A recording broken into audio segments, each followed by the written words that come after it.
وقتی راجع به آموزش تصویرسازی صحبت میکنم منظورم همچین آموزشیه که مطالب ساده سازی میشن، تصویرسازی میشن، اونجاست که هیچ زاویه پنهانی برای تو نمیمونه، مطلب رو میفهمی، درک میکنی، لمس میکنی و به تمام سوالاتش به راحتی میتونی پاسخ بدی. امروز براتون چی آماده کردم؟ بحث دریچه‌های قلب، عملکرد اون رو از فصل چالشی گردش مواد در کتاب دهم که با این تصویرسازی که براتون انجام دادم قراره بری و سوالاشو بتره کنی. با من همراه باش.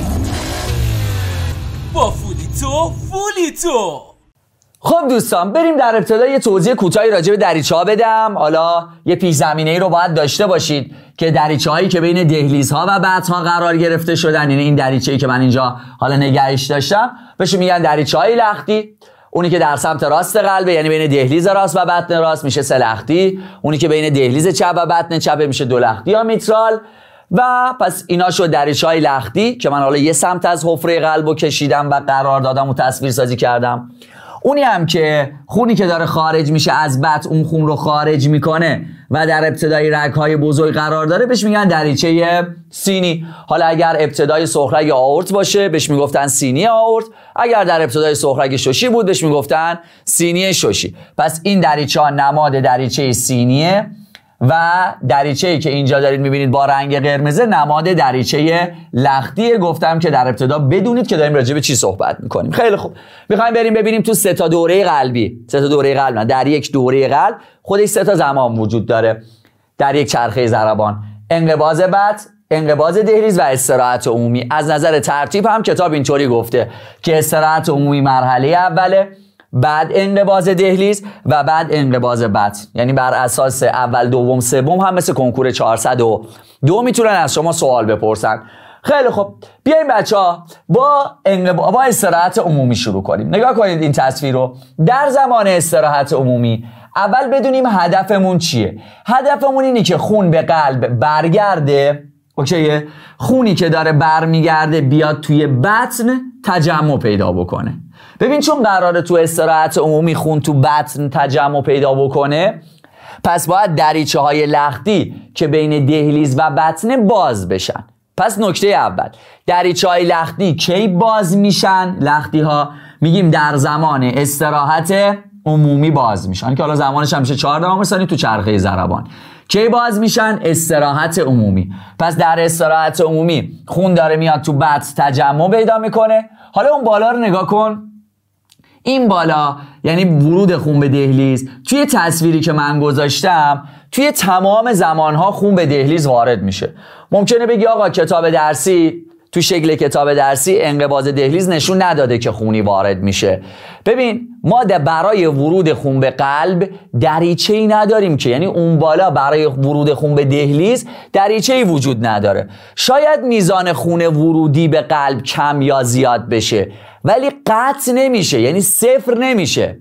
بنابراین از نظر ما طبق چیزی که مفهومی که تو کتاب درسیه میتونیم بگیم که ورود خون به دهلیز رو در تمام در واقع قسمت ها بگیریم، یعنی چه انقباض بطن، چه انقباض دهلیز و چه استراحت عمومی. خون به دهلیز وارد داره میشه. حله. بنابراین در استراحت عمومی که قرار خون بره تو بطن تجمع پیدا بکنه، خون هم به دهلیز وارد هم از دهلیز خارج میشه. اوکیه؟ دریچه‌های لختی چی میشن؟ باز میشن. چون قرار نیست خونی از بطن بره بیرون، سینی چیه؟ بسته است و چون بسته است خونی هم خارج نمیشه دیگه طبیعتا. خون تو بطن تجمع پیدا میکنه. پس لختی ها کی باز میشن؟ استراحت عمومی. حالا بگن لختی ها کی؟ ببین، در انقباض دهلیز من یه کاری براتون کردم، اینا رو ثابت نگه داشتم. به چه معنی؟ به این معنی که لختی ها در استراحت عمومی باز میشوند، در انقباض دهلیز باز هستند یا باز میمانند، چون قبلا باز شدن. این 1 2 3 ترتیب رو باید بلد باشیم دیگه. اگر اینجا باز میشن، برگردم، اگر اینجا باز میشن پس اینجا باز میمانند. پس بگن در چه دوره باز میمونه؟ انقباض دهلیز. از نظر ورود و خروج خون کاملا با این مشابهه، یعنی ورود خون به دهلیز رو داریم، خروج خون از دهلیز هم داریم، تجمع خون تو بطن هم داریم. یعنی تجمع خون تو بطن میشه استراحت عمومی 1/14، انقباض دهلیزی 1/10 مجموعاً 5/10 ثانیه خون توی بطن داره تجمع پیدا میکنه که شما میدونید اصلا علت انقباض دهلیز اینه. ممکنه مثلا برای سوال بشه آقا تو استراحت عمومی خانم خون داره از دهلیز خارج میشه، چرا اصلا دهلیز منقبض میشه؟ خون که همینطوری داره خارج میشه دیگه، دهلیز نیازی نیست خودشو خسته کنه. به خاطر اینکه بیشترین مقدار دهلیز منقبض میشه که بیشترین مقدار خون از دهلیز بره تو بطن، وگرنه هم در استراحت عمومی هم در انقباض دهلیز خروج خون از دهلیز و ورودش به بطن رو داریم. فقط انقباض دهلیز برای این اتفاق میفته که حد اکثر میزان خون وارد بطن ها بشه. اینو داشته باش تو ذهنت. تا اینجا اوکیه؟ فقط از نظر باز و بستگی در واقع لختی ها اینجا باز میشن اینجا باز میمونن. این شد از این. اما بچه‌ها نکته چالشی این عملکرد دریچه ها بحث انقباض بطنه که من اول رو اسلاید قبلی توضیح بدم، بعد میخوام رو انقباض بطن توضیح بدم، بعد حالا با هم دیگه بحثمون رو پیش میبریم. نگاه کن، تو انقباض بطن قراره از بطن خون خارج بشه. خب اگه قراره از بطن خون خارج بشه باید دریچه سینی چی بشه؟ باز بشه. بعد وقتی میخواد خون از بطن خارج بشه، یعنی بره تو بره تو رگای بزرگ، دیگه نباید خون از بطن در یک فرد سالم برگرده تو دهلیز. اگه قرار نیست خون برگرده تو دهلیز باید لختی بسته بشه. اگه قرار خون بره تو رگ باید سینی باز بشه. پس در انقباض بطن لختی باید بسته بشه، سینی باید باز بشه. کنکور 400 به این نکته خیلی توجه کرده بود و خیلی هم ریز راجع بهش صحبت شده بود. چه صحبتی؟ ببین زمانی که بطن منقبض میشه، چون من الان دریچه رو اینجا گذاشتم و یعنی که این اگه دریچه لختی باشه سینی هم مثلا اون بالاست، من گذاشتم برای که ساده سازی بشه. اوکی؟ بعد که منقبض میشه اول یه خورده خون میخوره به دریچه های لختی و لختی ها بسته میشن. نگاه کن، نگهش داشتم. اول خون میخوره به لختی بسته میشه، بعد خون میخوره به سینی باز میشه. یعنی یه کوچولو تقدم تأخر دارن. الان تو این تصویری که من نگه داشتم هم لختی بسته است هم سینی بسته است. لختی بسته شده، سینی از قبل بسته هست. بنابراین ببین من یه دور مرور کنم. بعد که منقبض میشه تقدم تأخر، اول خون میخوره به لختی ها بسته میشن، بعد خون میخوره به سینی چی میشه؟ باز میشه. نگاه کن، سینی چی میشه؟ باز میشه که خون از بطن بره بیرون. اگر قرار خون از بطن بره بیرون و لختی ها هم بسته باشن پس تجمع خون توی دهلیز رو داریم. ببین خون میاد تو دهلیز، اینجا تجمع پیدا میکنه. پس تجمع خون تو دهلیز میشه انقباض بطن. خروج خون از بطن میشه انقباض بطن.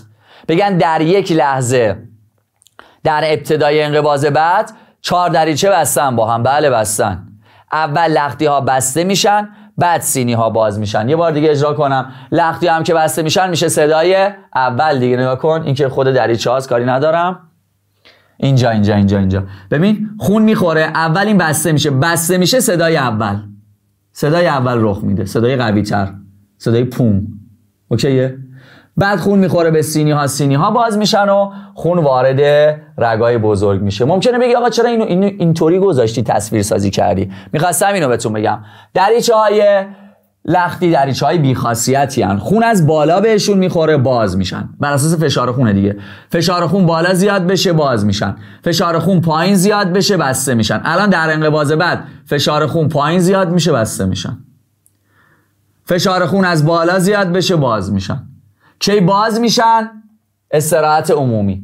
کی باز میمونن؟ انقباض دهلیز. میبینی؟ باید اینو وقتی که متوجه بشی دیگه، وقتی ببینی درکش بکنی دیگه کاری نداره. اینم من دوباره همینجا اجرا کردم. نگاه کن، اول خون میخوره به این بسته میشه، این اگه بسته بشه خونم که داره میاد تجمع خون توی دهلیز داریم و خروج خون از بطن داریم. بعد این باز میشه، خون از بطن خارج میشه. پس در یک لحظه در انقباض بطن، اون لحظه‌ای که براتون نگهش داشتم و اجرا کردم، نه اینم برگردم، در یک لحظه در انقباض بطن خون از بطن خارج نمیشه. جایی که این باید اول بسته بشه بعد این باز بشه.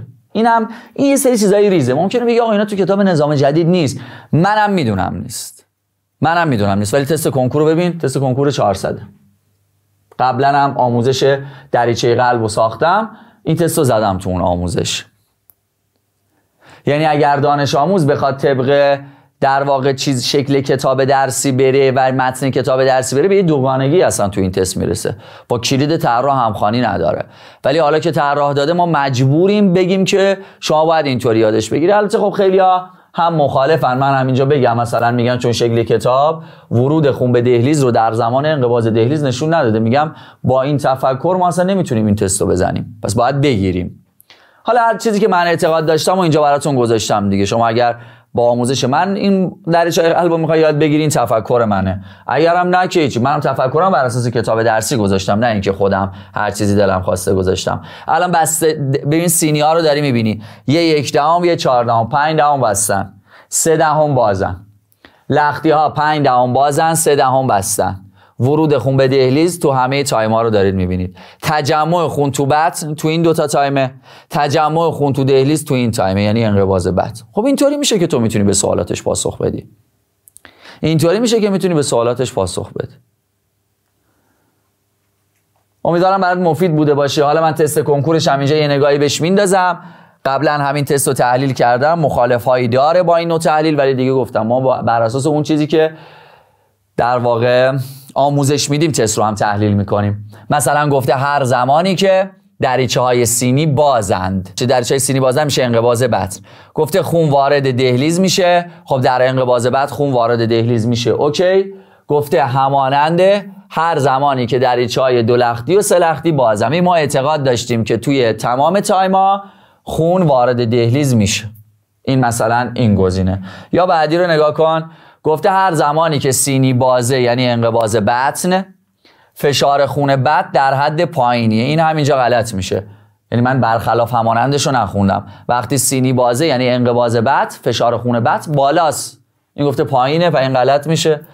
بعدی گفته هر زمانی که سینی بسته است. خب سینی بسته میشه استراحت عمومی، انقباض دهلیز و ابتدای انقباض بطن، همون لحظه ای که هنوز لختی‌ها بسته نشده بودن.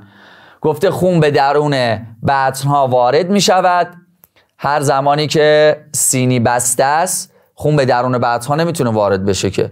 مثلا اون ابتدای انقباض بطن جایی که لختی بسته میشد سینی هنوز باز نشده بود، لختی بسته میشد سینی هنوز باز نشده بود، اونجا خون به درون بطن‌ها وارد نمیشه. اگر اون تایمو نگیریم این گزینه هم بعد درست میشه، اونطوری این گزینه هم درست بشه جواب میشه گزینه 2. البته که گفتم بعضی از اساتید توی تحلیلاشون مثلا 1 رو غلط گرفتن به جای 3 رو درست گرفتن، اینو همزمان بسته بودن رو در نظر نگرفتن. دیگه به هر حال نظر هر کسی محترمه. گفته دریچه‌های سینی دوباره بستن، به طور حتما که داره دیگه. دریچه‌های سینی بستن، دوباره همون انقباض دهلیز، استراحت عمومی و ابتدای انقباض بطن. گفته دهلیزها در حال استراحت به سر میبرن، نه ممکنه تو انقباض باشن. یعنی تو گزینه بودال بحث نبوده، تو گزینه الف و جیم بحث بوده که من سعی کردم بدون چالش الان این رو بررسی کنم، ولی قطعا دانش آموزی که سر جلسه رفته با چالش مواجه شده. ما بعد از 1000 بار دیدن این تست داریم اینطوری تحلیل میکنیم. دانش آموز چالش رو داشته، منم این آموزش رو برات ساختم که تو دیگه این چالش رو نداشته باشی. هدفم این نبود که موقعیت قرارگیری دریچه ها رو بگم، پایینی ترین کیه بالایی ترین کیه، نه اون اصلا بمونه یه آموزش دیگه. صرفا عملکرد خود دریچه‌های قلب رو میخواستم توی این آموزش داشته باشید. امیدوارم که براتون مفید بوده باشه. مرسی که همیشه به ما انرژی مثبت میدید. مخلصم.